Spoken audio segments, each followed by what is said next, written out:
और बच्चा पार्टी कैसे हैं आप लोग। उम्मीद करता हूं अच्छे होंगे, चीजों को सीख रहे होंगे, जहां से भी सीख रहे होंगे, लेकिन सीख तो रहे होंगे। अभी हमने लास्ट क्लास में जो पढ़ा है वो पावर पढ़ा है और ये टॉपिक पढ़ा है जो पीछे लिखा हुआ है, आप देख पा रहे होंगे।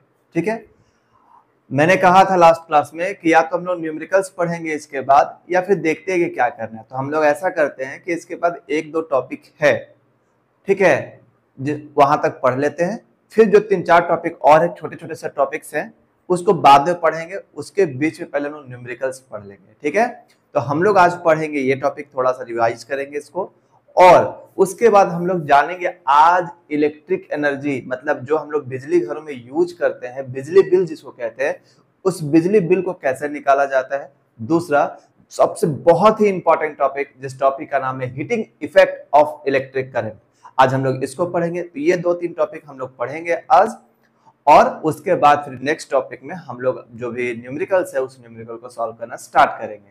यहां तक हुई बात। और अब अगर इस चैनल पे कोई पहली बार है, जो मुझे पहली बार देख रहे हैं, चैनल को सब्सक्राइब जरूर कीजिएगा, वीडियो को लाइक जरूर कीजिए, दोस्तों में शेयर कीजिए। यहाँ पे हम लोग कंप्लीट क्लास 10th के बच्चों को पढ़ा रहे हैं, जिसमें फिजिक्स, केमिस्ट्री और मैथ पढ़ेंगे। अभी फिलहाल फिजिक्स का क्लास चल रहा है। हाँ, मेरा एक कॉल हमेशा रहता है कि वीडियो पसंद आए तभी लाइक करें, तभी दोस्तों में शेयर करें, क्योंकि आपका टाइम बर्बाद हो गया और दूसरों को बर्बाद करने की जरूरत नहीं है। लेकिन अगर आपको लगता है कि मेरे इस वीडियो से आपको कुछ सीखने को मिलता है, तो आप अपने दोस्तों में शेयर जरूर कर सकते हैं। चलो आगे बढ़ा जाए कि क्या हम लोग को पढ़ना है।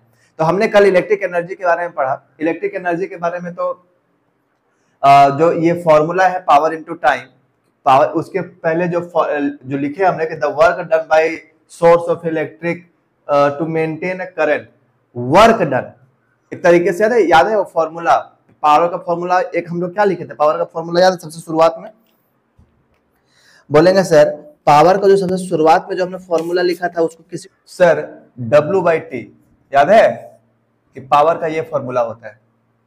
तो एनर्जी में भी तो वही है, the work done by a source of electricity to maintain a current, power बराबर W/T, यही तो है ना। तो इस W/T को ही यहाँ पे क्या लिखे हम लोग, पावर। ये जो एक्चुअल में लिखा हुआ है W/T, इसको लिखे हम लोग पावर। और उसके बाद कि कितना घंटा, मतलब कितना एनर्जी यूज करे, तो उसमें टाइम से लिखे हुए हैं। तो ये तुम्हारा पावर का, मतलब इलेक्ट्रिक एनर्जी के बारे में हम लोग बात डिस्कस कर रहे हैं। ठीक है, तो ये चीजें जिसमें मैंने कहा था कि इसमें जो इंपॉर्टेंट है केवल वो क्या है कि ये फॉर्मूला इंपॉर्टेंट है, E=P/T, और इसमें कुछ खास इंपॉर्टेंट नहीं है। दूसरा मैंने कहा था ये कमर्शियल यूनिट, जो रिलेशन है इन दोनों का, ये आपको याद रखना है कि क्या इन लोगों का बीच का रिलेशन जो है, उन लोगों के बीच का रिलेशन आप लोग को आपको याद रखना है कि इसमें क्या क्या चीज हमने पढ़ा है। जैसे तुमसे क्वेश्चन पूछेगा, हम एग्जैक्ट क्वेश्चन बता रहे हैं, किलोवाट और जूल में क्या रिलेशन है। तो बोलेंगे सर किलोवाट और जूल का रिलेशन जो है, तो बोलेंगे 1 kWh = 3.6 × 10⁶ जूल होता है, याद है ना। फिर 1 किलोवाट बराबर होता है 1000 वाट। ये सब याद रखना है आप लोग को कि 1 किलो डब्ल्यू में कितना होता है, बोलेंगे 1000 वाट होता है। कमर्शियल यूनिट क्या होता है, बोलेंगे किलोवाट आवर। बड़े बड़े कारखानों में, बड़े बड़े बिल्डिंगों में किस तरीके से यूज होता है, तो बोलेंगे KWH, किलोवाट आवर यूज होता है सर। दूसरा, इसका वैल्यू कितना होता है, 1 kWh = 3.6 × 10⁶ जूल इसकी वैल्यू होती है। और कुछ तो खास इसमें है नहीं। SI यूनिट क्या होता है, जूल होता है, डिनोट किससे करते हैं, E से करते हैं। तो हम लोगों ने इस चीज को इतना पढ़ा था और कहा था कि इसके आगे बढ़ेंगे। अब इसके आगे हम लोग बढ़ेंगे अभी, ठीक है। तो सिंपली कि एनर्जी के बारे में तुमसे कहा गया था, तो product of power into time, simple यही आपको याद रखना है। आपको ये फॉर्मूला याद रखना है, न्यूमेरिकल सॉल्व करने में काम आएगा। साथ में क्या याद रखना है कि SI यूनिट क्या होता है, जूल होता है। और तीसरा क्या याद रखना है कि 1 kWh = 3.6 × 10⁶ जूल होता है सर। बस इतना ही आपको इस टॉपिक में याद रखना है। अब हम लोग इसके बाद का जो टॉपिक पढ़ने वाले हैं, ये तो हम लोग थोड़ा सा बस जो पीछे पढ़ते उसको रिवाइज कर लिए थोड़ा सा। अब जो हम लोग पढ़ने वाले हैं वो है कि बिजली बिल कैसे निकालते हैं। तो हम एक टॉपिक देखो लिखते हैं यहाँ पे, देखें। इसके बाद का टॉपिक है क्या, क्या टॉपिक है, calculation of cost of electric energy. मतलब हम लोग जो एक सेकेंड, हम लोग जो बिजली बिल घरों में यूज करते हैं, आप मेरी आवाज सुन पा रहे होंगे क्या, कि हम लोग जैसे अभी ये जो बिजली जल रहा है, तो हर महीने हम लोग यूनिट लिखते हैं कि हमने कितना यूनिट बिजली बिल खर्च किया है, 4 यूनिट, 5 यूनिट, 6 यूनिट, उस बिल को हम लोग कैसे निकालते हैं उसी के बारे में छोटा सा टॉपिक है। ऐसा क्वेश्चन इससे बनता नहीं है उतना, लेकिन टॉपिक है क्योंकि हम लोग पढ़ रहे हैं तो हम लोग इस चीज को देखते चलते हैं। क्या कह रहा है, calculation of cost of electric energy. मतलब आप जानते होंगे कि जैसे मैं यहाँ रहता हूँ, जहां पे मैं रहता हूँ, यहाँ पे जो बिजली बिल चलता है, जो मकान मालिक के द्वारा जो हम लोग को बोला गया है, वो बिजली बिल क्या है, 7 रुपया पर यूनिट। मतलब क्या है कि 1 यूनिट का 7 रुपया। अब इसके अकॉर्डिंग आप जितना भी बिजली यूज करेंगे, जैसे 7 यूनिट आपका रुपया है, तो जितना भी unit, 2 unit, 4 unit, 10 unit, 20 unit, 50 unit, अब करना कुछ नहीं होता है, 50 यूनिट जितना आपने यूज किया है और जितना आपका पर यूनिट बिजली बिल है, तो यहाँ का बिजली बिल का पर यूनिट कितना है, 7 रुपए। तो 7 को मल्टीप्लाई कर दिया 50 से, तो 7 5 35, 350 रुपया आपका महीने भर का बिजली बिल आया। इतना सिंपल है बिजली बिल का कैलकुलेशन। जैसे देखो यहाँ पे क्या कह रहा है कि जो calculation of cost of electric energy है, उसमें इलेक्ट्रिक मीटर कितना है, 1 unit of energy electric meter में। अब ये 1 यूनिट बराबर क्या है, 1 kWh। हम लोग जो लिखते हैं वो किस में लिखते हैं, 1 kWh में लिखते हैं। बिल जब हम लोग को बिजली का बिल निकालना होगा तो नंबर ऑफ यूनिट्स, कितना यूनिट्स आपने जलाया, जो यूनिट्स होगा वो किस में होगा, ये जो यूनिट्स होगा ये होगा kW में। ये जो यूनिट होगा वो किस में होगा, kW में होगा। एनर्जी इन kWh, कि आपने 10 kWh यूज किया है, कितना यूज किया है, इनटू प्राइस ऑफ यूनिट, आपको पर यूनिट कितना प्राइस दे रहा है, इन दोनों को मल्टीप्लाई कर दीजिए, वही आपका बिजली बिल। जैसे कहने का मतलब है कि by saying that 1 unit of electricity cost 3 rupees, तो 3 रुपया है, we mean that 1 kWh of electric energy cost 3 rupees, यानी कि 1 kWh का कॉस्ट कितना है, 3 रुपया है। तो अगर आपसे कोई पूछे कि आपके घर में बिजली बिल कितना यूज हुआ, तो हम लोग तुरंत जाकर देखते हैं कि उस महीने में हमने कितना यूनिट बिजली बिल यूज किया है। जैसे मान लो कोई 60 यूनिट यूज किया, जो कि बहुत ज्यादा है, लेकिन फिर भी अगर मान लो जैसे एसी वगैरह चलता है तो 60 यूनिट यूज किए, और वहां का बिजली बिल मान लो 5 रुपया है, तो बस क्या करना है कि 5 से मल्टीप्लाई, यानी उसके महीने भर का जो बिजली बिल है वो कितना रुपया आया है, वो 300 रुपया है। यही बिजली बिल का कैलकुलेशन है। कितना इजी है, कुछ है उसमें खास करने, तो यही एक टॉपिक है। अब जो नेक्स्ट टॉपिक है बाबू, यहां तक में कोई दिक्कत हमको मेरे ख्याल से नहीं होना चाहिए। अब है बहुत ही इंपॉर्टेंट टॉपिक, ठीक है, बहुत ही इंपॉर्टेंट टॉपिक, आपके एग्जाम पॉइंट ऑफ व्यू से बहुत ज्यादा ही इंपॉर्टेंट टॉपिक है, जिस टॉपिक का नाम है heating effect of electric current. अब ये heating effect of electric current क्या होता है, हम लोग उसके बारे में जानते हैं। देखो ये टॉपिक है heating effect of electric current. लगभग एग्जाम में ये क्वेश्चन एज इट इज आ जाता है, कि डेफिनेशन पूछने आ जाता है। एक ये आता है और एक आता है जूल्स लॉ ऑफ हीटिंग, जो इसके बाद हम लोग पढ़ने वाले हैं। Heating effect of electric current simply क्या कहता है कि जब किसी इलेक्ट्रिक एप्लायंसेस में या इलेक्ट्रिक चीजों में जब हम लोग हीट प्रोड्यूस करते हैं, करंट प्रोड्यूस करते हैं, तो उसमें हीट जनरेट होता है। कुछ देर के बाद वो गर्म होता है और हीट जनरेट करना स्टार्ट होता है। डेफिनेशन की अगर हम बात करें कि heating effect of electric current में डेफिनेशन की बात करें तो क्या है कि when an electric current passes through a conductor और एन इलेक्ट्रिक डिवाइस, किसी भी कंडक्टर में, किसी भी इलेक्ट्रिक कंडक्टर में जब हम इलेक्ट्रिसिटी पास करते हैं या किसी डिवाइस पर पास कराते हैं, becomes hot after some time, कुछ देर के बाद वो गर्म हो जाता है, एंड प्रोड्यूसेस हीट, और वो हीट प्रोड्यूस करना स्टार्ट करता है। हम लोग उसी को कहते हैं, this is called heating effect of electric current. और कुछ नहीं है heating effect of electric current में, सिंपली याद रखना है कि अगर कोई इलेक्ट्रिक एप्लायंसेज है, तो अगर हम उसमें इलेक्ट्रिसिटी प्रोवाइड कर रहे हैं और वो कुछ देर के बाद गर्म हो जा रहा है, और गर्म होने के बाद जब उससे लाइट बाहर आ रहा है, उसी लाइट को या उसी हीट को हम लोग heating effect of electric current कहते हैं। अगर इसका हम लोग प्रैक्टिकली यूज देखें तो यहां लिखा हुआ होगा, प्रैक्टिकली अगर इसका हम लोग देखें तो क्या है भाई, जितना हम लोग घरों में इलेक्ट्रिक आयरन यूज करते हैं, जैसे मैं अगर हम यहाँ पे पढ़ के हम आपको बताएं तो क्या क्या है कि इलेक्ट्रिक केटल है, टोस्टर है, इलेक्ट्रिक आयरन है, रूम हीटर है, वाटर हीटर है, गीजर है। इस सब में क्या है, ये सब इसी बेस पे तो काम कर रहा है। क्या हो रहा है, इसमें इलेक्ट्रिसिटी जा रहा है, करंट जा रहा है, करंट जाने के बाद ये गर्म हो रहा है और उस चीजों को गर्म भी कर रहा है। जैसे गीजर के बारे में क्या, इलेक्ट्रिसिटी गया, वो गर्म हुआ, पानी को गर्म किया, हम लोग को दिया। आयरन में क्या हुआ, पहले उसमें करंट गया, वो गर्म हुआ, फिर हम लोग कपड़ा प्रेस कर रहे हैं। टोस्टर उसी तरीके काम करता है, सब उसी तरीके से काम करता है। मतलब आप उसमें इलेक्ट्रिसिटी प्रोवाइड कर रहे हैं, इलेक्ट्रिसिटी प्रोवाइड करने के बाद क्या हो रहा है, इलेक्ट्रिसिटी प्रोवाइड करने के बाद क्या हो रहा है, उसमें हीट जनरेट हो रहा है, हीट जनरेट हो रहा है, वही हो गया heating effect of electric current. दूसरा बात आप जानते हो कि जो बल्ब होता है, बल्ब में जो फिलामेंट का यूज होता है, उस फिलामेंट को हम लोग क्या कहते हैं, टंगस्टन। टंगस्टन क्यों? क्योंकि उसका इतना ज्यादा मेल्टिंग पॉइंट है, बहुत हाई मेल्टिंग पॉइंट है, तो वो बहुत जल्दी खराब नहीं होता है, वो जलता है हाई, मतलब जितना भी उसमें इलेक्ट्रिसिटी गया जला, जब कभी कभी एक्सेस होता है तो वो खराब हो जाता है, लेकिन फिर भी वो गलता नहीं है, तो उसमें टंगस्टन का यूज होता है बल्बों में। ठीक है, आपको यह भी पता है कि बल्ब में जो गैस यूज होता है वो कौन सा होता है, आर्गन गैस होता है, या फिर नाइट्रोजन होता है, या फिर दोनों का मिक्सचर होता है, क्योंकि अनरिएक्टिव गैसेज ये लोग होते हैं, आपको पता है ना। और फिर जो electric effect of electric current is utilised in electric fuse for protecting house hold wiring and electric. जो हम लोग का जो फ्यूज होता है उसमें भी इसका यूज होता है, ताकि जो घर की चीजों में खराब ना, हम लोग इलेक्ट्रिक फ्यूज वाला भी आगे हम लोग एक एक टॉपिक पढ़ेंगे, छोटा छोटा जो भी टॉपिक है, बाकी आप लोग यहाँ तक आपको समझ में आ गया। अच्छा, टंगस्टन का जो मेल्टिंग पॉइंट है वो 3380 डिग्री सेल्सियस है, 3380 डिग्री सेल्सियस का क्या है, मेल्टिंग पॉइंट है, तो यह आपको याद रखना है।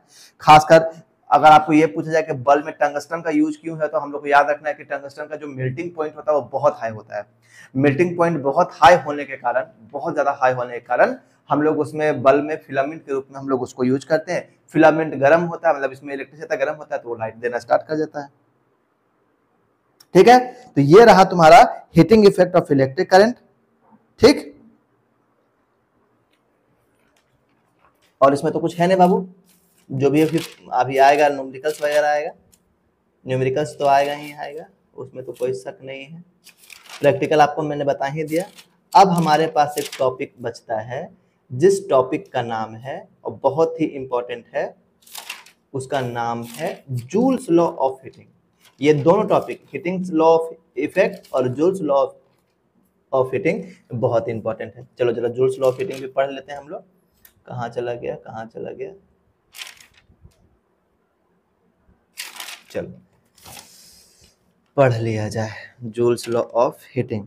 देखो फॉर्मूला वगैरह सब याद रखना बाबू, अगर याद नहीं रहेगा तो फॉर्मूला तो फिर दिक्कत हो जाएगा। अच्छा, एलओएच के बारे में आपको पता है, एलओएच के बारे में भी तो सुन लो। क्या है कि एलओएच में जो रेसिस्टिविटी होता है वो बहुत ज्यादा हाई होता है। ठीक, जो मेल्टिंग पॉइंट होता है उसका बहुत ज्यादा हाई होता है, और वो ऑक्साइड जल्दी नहीं करता है, ये सब याद रखना है आपको। ठीक है, जैसे अगर आप किसी का रेसिस्टिविटी बहुत ज्यादा, तो उसको हीट भी बहुत ज्यादा चाहिए गर्म होने के लिए, ठीक है, खराब होने के लिए कुछ भी, अगर मतलब उसको बहुत ज्यादा हीट चाहिए। हाई मेल्टिंग पॉइंट, उसको जब तक बहुत ज्यादा हीट नहीं प्रोड्यूस करेंगे तो वो मेल्ट नहीं होगा। ठीक, तो ये सब याद रखना है। रेसिस्टिविटी का फॉर्मूला आपको याद ही है, क्या होता है, बोलेंगे sir resistance into area upon length होता है रेसिस्टिविटी का फॉर्मूला। ऐसे R बराबर रो एल बाई ए होता है, ये हमने याद रखा है, याद किया हुआ है। ठीक, अब हम लोग चलते हैं किस टॉपिक पे, तो sir heating effect of electric current पे हम लोग चलते हैं। ठीक, देखो डेफिनेशन क्या कहता है या कुछ भी कहता है, हम मेरे पास जब भी कोई फॉर्मूला आता है ना, जब भी कोई फॉर्मूला आता है तो हम लोग उसको बनाते हैं कैसे, चलो समझते हैं। चलो देखो, एक नया टॉपिक है जो बहुत इंपॉर्टेंट है, जूल्स लॉ ऑफ हीटिंग। देखो कैलकुलेशन कहाँ से आया, H बराबर आई स्क्वायर आर टी, फिलहाल अभी उस पर नहीं जाते हैं। अभी हम लोग जानते हैं एक फॉर्मूला, जिस फॉर्मूला का नाम है, अभी ये कहाँ से आया हम लोग उसके बारे में भी सॉल्व कर लेंगे, उसका दिक्कत नहीं है। ठीक है, फिलहाल अभी देखो कि आई स्क्वायर आर टी कहाँ से है, क्या है, कैसे है, सॉल्व करते हैं हम लोग, उस पर बढ़ते हैं। ठीक है, देखो अगर जूल्स लॉ ऑफ हीटिंग के बारे में बात करें तो joules law of heating simply क्या कहता है, हम लोग उसके बारे में अगर हम लोग बात करते हैं तो क्या कहेंगे कि जो हीट प्रोड्यूस होता है, H जो प्रोड्यूस होता है, H यहाँ देखते जाना बाबू, जूल्स लॉ ऑफ हीटिंग में यही तुमको लिखना भी है कि Joule's law of heating state that, अगर तुमसे पूछा जाए जूल्स लॉ ऑफ हीटिंग तो आपको यही लिखना है कि Joule's law of heating is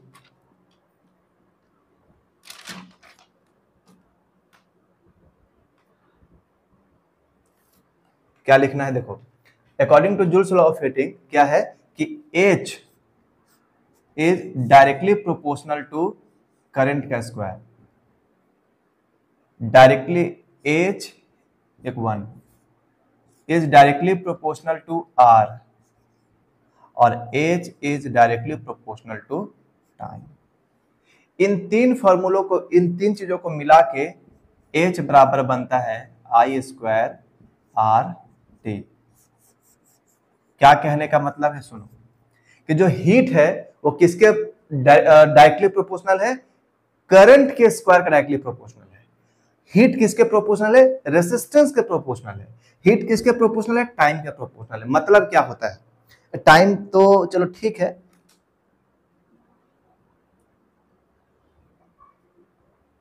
देखो अगर हम लोग करंट है यहाँ, जैसे देखो अब यहाँ पे, अब यहाँ देखो इसके बारे में, करंट के बारे में, तो जैसे जैसे हम लोग करंट को इंक्रीज करेंगे, अगर हमारा आई इंक्रीज होगा तो हमारा एज भी क्या होगा, इंक्रीज होगा। अगर हम आर को इंक्रीज करेंगे तो एच भी हमारा इंक्रीज होगा। अगर हम टाइम को इंक्रीज करेंगे तब भी हमारा एच इंक्रीज हो रहा है। तो अब दिक्कत क्या है इसमें, इन दोनों में तो कोई दिक्कत नहीं है कि जिस रेशियो से रेजिस्टेंस इंक्रीज होगा उस रेशियो से हीट भी इंक्रीज होगा। जितना ज्यादा रेजिस्टेंस होगा, जितना ज्यादा रेजिस्टेंस होगा उतना ज्यादा हीट प्रोड्यूस होगा। आपको एक बात याद होगा कि जब हम लोग सीरीज कॉम्बिनेशन की बात करते हैं तो जो रेजिस्टेंस होता है आपस में कनेक्ट हो जाता है, आपस में जुड़कर वो R1 और R2, या आपस में R इक्विवेलेंट हो जाता है R1 प्लस R2। लेकिन जब हम लोग पैरेलल की बात करते हैं तो ये होता है 1/R1R2, यानी इससे भी कम हो जाता है। तो अब यहां क्या कह रहा है कि जैसे जैसे हम लोग रेजिस्टेंस को इंक्रीज करेंगे, तो मतलब इसके लिए हमको और ज्यादा इंक्रीज करना पड़ेगा। तो तुमसे पूछा जा सकता है, पहले यहां सुन देखो कि जो हीट है वो किसके डायरेक्टली प्रोपोर्शनल, रेजिस्टेंस का। जितना ज्यादा रेजिस्टेंस उतना ज्यादा हीट प्रोड्यूस होगा। टाइम को दुगना करोगे हीट दुगना होगा, रेजिस्टेंस को दुगना करोगे हीट भी दुगना होगा, रेजिस्टेंस को 3 गुना करोगे हीट भी 3 गुना होगा। बात समझ में आ रहा है क्या हम बोलना चाह रहे हैं? लेकिन अगर हम लोग पैरेलल की बात करें, तुमसे पूछ दिया कि हीट ज्यादा किसमें प्रोड्यूस होगा, रेजिस्टेंस सीरीज वाला में या पैरेलल वाला में? जब तुम लोग खुद बताओ कमेंट में क्या होगा, क्या होगा जल्दी बताओ, हम रुक रहे हैं। तो बोलेंगे सर कि ये जो रेजिस्टेंस जिसमें सीरीज कॉम्बिनेशन में जो जुड़ा हुआ होगा ना, उसमें हीट कंपेयर टू पैरेलल में ज्यादा प्रोड्यूस होगा। क्यों? क्योंकि इसमें जो रेजिस्टेंस होता है वो दोनों तुरंत ऐड होता है, लेकिन इसमें उसका रेजिस्टेंस और कम हो जाता है। तो ये याद रखना, बहुत इंपॉर्टेंट पॉइंट मैंने आपको बताया है। क्या बताया है कि जो हीट होगा अगर हम लोग सीरीज कॉम्बिनेशन की बात करें तो उसमें ज्यादा हो जाएगा। ठीक, करंट की बात करें तो जैसे मान लो एच हम निकाल रहे हैं और करंट मेरे पास कितना है, 2 एम्पियर है। ठीक, अब हम क्या करें, करंट को दुगना कर रहे हैं। तो जब करंट को हम दुगना कर रहे हैं, आई स्क्वायर कर रहे हैं, तो ये तो कितना हो गया, 4 हो गया। लेकिन अगर हम करंट को क्या करें, 3 है, अब इसका दुगना कितना हो गया, 9 आई स्क्वायर। ठीक है, तो आपको यही करके देखना है कि क्या होता है क्या नहीं होता है। ठीक है, यानी सिंपली आपको याद रखना है कि अगर हम करंट को डबल करते हैं तो हीट हमारा कितने टाइम से बढ़ जाएगा, 4 गुना बढ़ जाएगा, 4 गुना बढ़ जाएगा। ठीक है, जैसे हाँ क्या बढ़ जाएगा, जैसे यहां मान लो अगर हम 1 रखते हैं शुरुआत में तो 1 आ गया, 2 रखते हैं तो 4 हो गया, 2 का स्क्वायर कितना हो गया, 4 हो गया, तो 4 गुना। यानी जब भी करंट हमारा 2 गुना, ये इंपॉर्टेंट है, एग्जाम में आ सकता है कि अगर आई 2 गुना होगा तो हीट कितना बार होगा, बोलेंगे सर 4 गुना। यानी जैसे जैसे हीट को आप डबल करेंगे करंट को आप डबल करेंगे, हीट भी डबल होते जाएगा, मतलब डबल से डबल होते जाएगा, 4 गुना टाइम्स हो जाएगा। इस चीज को याद रखना है। यही तुम्हारा क्या था, जूल्स लॉ ऑफ हीटिंग है। अब जूल्स लॉ ऑफ हीटिंग का अगर तुमको कैलकुलेशन चाहिए है तो हम कैलकुलेशन करके दिखा देते हैं कि कैलकुलेशन कैसे आया जूल्स लॉ ऑफ हीटिंग। बाकी वो इतना इंपॉर्टेंट आपके एग्जाम पॉइंट ऑफ व्यू से नहीं है। अब हम लोग जो इसके बाद जो पढ़ेंगे, पहले न्यूमेरिकल्स पढ़ लेंगे। अब न्यूमेरिकल्स पढ़ने के बाद जो भी इस पे न्यूमेरिकल्स बनता है उसके पास कुछ टॉपिक्स और बचे हुए छोटे छोटे से, उसको कंप्लीट करके हम लोग खत्म करेंगे। अब हम ज्यादा टाइम नहीं लेंगे आज के टॉपिक पे। अब बस हमको थोड़ा सा और बताना है, इसका कैलकुलेशन थोड़ा तुम लोग को हम बता दें कि किस तरीके से ये आया है। ठीक है, फिर हम अपना काम पे लगे। देखो अब यहां से तुम लोग देखो, हम इसको मिटाते हैं थोड़ा सा कि सर आपने ये फॉर्मूला जो हीट वाला लेकर आए हैं आप, इसको जरा एक बार आप कैलकुलेट करके दिखाएं। फिर से बोल रहे एग्जाम में नहीं आएगा। ठीक, तो बोलेंगे सर एक फॉर्मूला हम लोग जानते थे, वहां से पोटेंशियल डिफरेंस वाला जो फॉर्मूला था, उस पोटेंशियल डिफरेंस वाले फॉर्मूला से हम लोग एक चीज जानते थे, क्या है वो याद है? चलो वहां से स्टार्ट करते हैं कि सर एक फॉर्मूला था V बराबर W/Q, याद है? Potential difference equal to W/Q, याद होगा ही आप लोग को। वर्क डन, तो अगर हम इसको ऐसे कैलकुलेट करें तो ये क्या हो गया? सब बोलेंगे सर W इक्वल टू आ गया VQ। ये फॉर्मूला आपको याद होगा अच्छे तरीके से, ठीक? इसको इक्वेशन 1 मानते हैं। सर के दूसरा चीज हमको एक चीज और याद है, क्या? कि जो Q बराबर था वो कल ही आप बताए थे और पहले ही बता चुके हैं, IT था। यानी I बराबर क्या होता था? I बराबर अगर हमको निकालना होगा तो क्या बोलेंगे? Q/T। तो I का फॉर्मूला क्या होता था? Q का फॉर्मूला, चार्ज का फॉर्मूला क्या होता था? IT। इसको दूसरा मान लेते हैं। याद है कि नहीं याद है? सब बताओ, ये सारी चीज याद है? Q बराबर IT। और एक तीसरा चीज हम लोग और चीज मानते थे, V बराबर IR। ये तीसरा फॉर्मूला। ये तीन चीज हम लोग अभी तक जानते हैं सर, पढ़ते हैं, समझते हैं। अब यहां से ये फॉर्मूला कैसे आया उसके बारे में हम लोग बात करते हैं सर। बात किया जाए, चलो यहीं से उठाते हैं कि सर फ्रॉम 1 क्या कर रहे हैं हम लोग। अब बेटा देखना अच्छे से, क्योंकि कैलकुलेशन थोड़ा सा हम तुम लोग को इसलिए बता दे रहे हैं ताकि तुम लोग अच्छे से याद कर पाओ कि सर W बराबर फ्रॉम 1, W बराबर होता है VQ, ठीक? और इस W Q के जगह पे हम ये फॉर्मूला पुट कर सकते हैं IT। तो बोलेंगे सर इसको मैं ऐसे भी तो लिख सकते हैं, क्या? कि V को V रहने देते हैं, इनटू Q के जगह पे हम I और T लिख सकते हैं। बोले हाँ लिख सकते हो। यहां लिख दिए कि फ्रॉम टू। एक चीज और क्या कर सकते हैं कि सर इस V को भी तो हम चेंज कर सकते हैं IR से। तो हाँ, तो ये V की जगह पे हम क्या लिखे? IR into IT। इसको कहां से लिखे हैं? फ्रॉम 3, ठीक? अब ये W बराबर तुम लोग निकाल ही रहे हैं, तो W बराबर क्या हो गया? तो W बराबर हो गया, देखो तो, I² RT आया। W बराबर I² RT आ गया। यही हम लोग निकाल रहे हैं। लेकिन अब तुम लोग कहोगे, क्या कहोगे? हमको पता है कि सर ऊपर में तो आप बता है H बराबर I² RT, और यहां पे आप बता रहे हैं वर्क डन। तो बाबू वर्क डन जो इलेक्ट्रिक एनर्जी है, वर्क डन जो इलेक्ट्रिक एनर्जी है, यही तो कन्वर्ट होके हीट एनर्जी में कन्वर्ट हो रहा ना। जो वर्क डन है, आखिर काम कितना काम कर रहे हैं, वही काम तो ट्रांसफर हो रहा है हीट में। तो हम लोग W को यहाँ एक लाइन लिखने के बाद, जो कि सब छोड़ो सब उतना, बस W को हम लोग किस में रिप्लेस कर दे रहे हैं? W यहाँ लिख दे रहे हैं ऐसे, इनवर्सिबल इक्वल टू H। क्यों? क्योंकि वर्क डन की बात हो रही है। वर्क डन कहां से कन्वर्ट हो जा रहा है? जो इलेक्ट्रिक एनर्जी वो किस में कन्वर्ट हो रहा है? हीट एनर्जी में कन्वर्ट हो रहा है, ठीक है? तो H बराबर I² RT। कि सर ये जो फॉर्मूला है, ये फॉर्मूला कहां से आया? ये फॉर्मूला यहां से है, H बराबर I² RT। इतना तुम लोग को याद रखना है बाबू, ठीक है? इतना समझना है। ये है जो आज मैंने टॉपिक्स पढ़ाए हैं, ये काफी इंपॉर्टेंट टॉपिक्स हैं एग्जाम के लिए।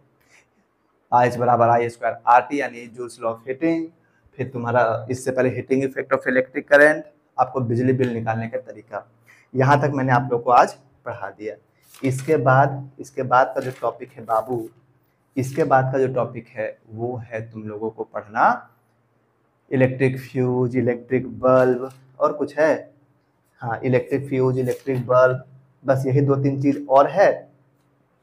और उसके बाद कुछ टॉपिक पीछे के बचे हुए हैं, जिसमें हम लोग इलेक्ट्रिक सर्किट क्या है, इलेक्ट्रिक कैसे क्या होता है, यही सब बना। मतलब एक दो दिन का और क्लास है ऐसे थ्योरी में, और न्यूमेरिकल्स लगेंगे, क्योंकि न्यूमेरिकल्स हम लोग बनाएंगे। न्यूमेरिकल्स बनाने के बाद देखो, इसे पूरा खत्म हो जाएगा, पूरा का पूरा कंप्लीट, इसमें कोई दिक्कत नहीं होगा। जब ये चैप्टर पूरा कंप्लीट हो जाएगा सारा कुछ, तब फिर हम लोग क्या करेंगे मालूम है? तब हम लोग एक मैराथन क्लास लेंगे। मैराथन कहने का मतलब कि जितने टॉपिक्स मैंने अभी आप लोगों को पढ़ाए हैं, ये सारे टॉपिक्स को एक में, जो वीडियो आप देख रहे हैं, इन सारे वीडियो को एक में मर्ज करके फिर उनसे सारी चीजों को आगे बढ़ाया जाएगा, ठीक है। तो बहुत लंबा, मतलब 2 घंटा 3 घंटा का एक वीडियो बनेगा उसमें सारा का सारा। उस चीज़ को फिर आपको अच्छे तरीके से देखना है, समझना है। आप 3 घंटे बैठेंगे आराम से उस चीज़ को देख सकते हैं। ठीक, उसके बाद क्या करेंगे, उसके बाद हम लोग आगे बढ़ने से पहले इस चैप्टर से इस साल तक 2025 तक जितने भी क्वेश्चन आए हुए हैं उन क्वेश्चन को बारी बारी से करेंगे।